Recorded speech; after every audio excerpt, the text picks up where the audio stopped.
Hafiz dari kelas 2504. Kali ini saya akan menjelaskan tentang materi yang saya pilih, yaitu tidak beragama bagi orang yang tidak berakhlak.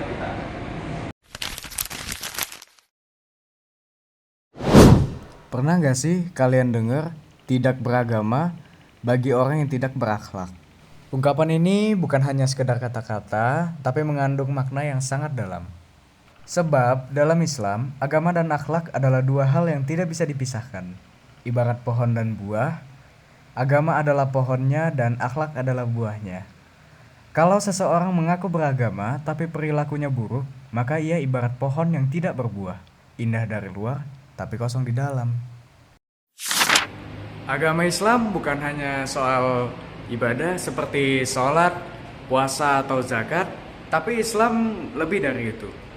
Islam juga menjelaskan bagaimana seorang manusia menjadi pribadi yang berakhlak mulia. Rasulullah diutus bukan hanya untuk mengajarkan hukum, tapi untuk menyempurnakan akhlak manusia. Rasulullah bersabda, "Innama buistu liutammima makarimal akhlak." Sesungguhnya aku diutus hanyalah untuk menyempurnakan akhlak yang mulia. Hadis riwayat Al-Baihaqi. Hadis ini menegaskan bahwa inti dari ajaran Islam adalah akhlak. Tanpa akhlak, semua ibadah kehilangan makna.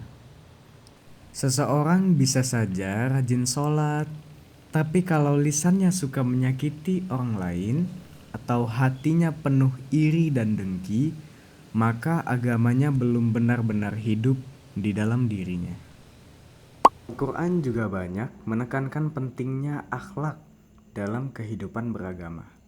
Salah satu contohnya adalah firman Allah Subhanahu wa ta'ala dalam surah Al-Qalam ayat 4. Wa innaka la'ala khuluqin azim. Dan sesungguhnya engkau benar-benar berbudi pekerti yang agung. Ayat ini menunjukkan bahwa kemuliaan Nabi Muhammad SAW bukan karena kekuasaan atau kekayaan, tetapi karena akhlaknya yang luhur. Beliau menjadi teladan bukan hanya dalam ucapan, tapi dalam perilaku sehari-hari, jujur, sabar, penyayang, dan rendah hati.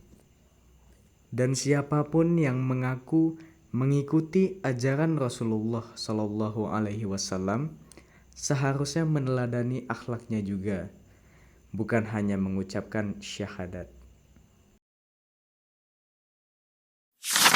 Kemuliaan akhlak Rasul sendiri bisa tergambar lewat kisah Nabi Muhammad SAW ketika beliau berhadapan dengan seorang pengemis yang buta. Dikisahkan saat Nabi Muhammad SAW tengah menyebarkan ajaran agama Islam, terdapat seorang pengemis buta yang selalu menghina dan membenci Rasulullah.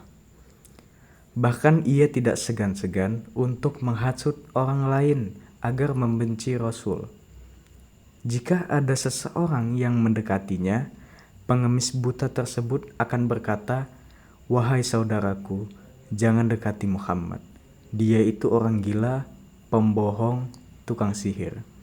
Apabila kalian mendekatinya, maka kalian akan dipengaruhinya." Hal itu sendiri terus-menerus dikatakan oleh si pengemis buta kepada seseorang yang setiap hari memberikannya makanan, bahkan menyuapinya. Kemudian pada suatu hari, ia merasa sangat kelaparan karena seseorang yang biasa memberikannya makanan dan mendengar ujaran kebenciannya kepada Nabi Muhammad tidak kunjung menemuinya.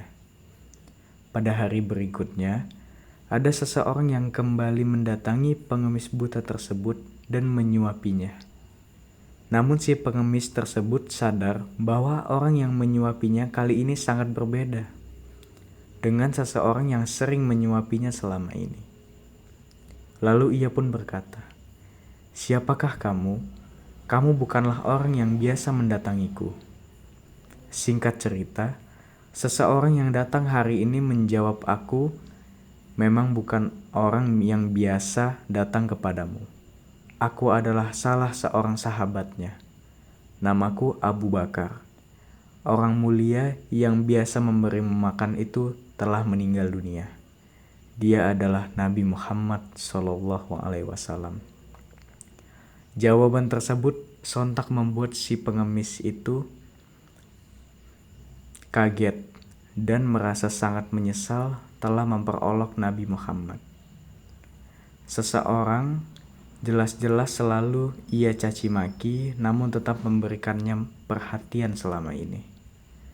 Kemudian ia pun tersadar bahwa Nabi Muhammad SAW adalah sosok yang memiliki akhlak sangat mulia.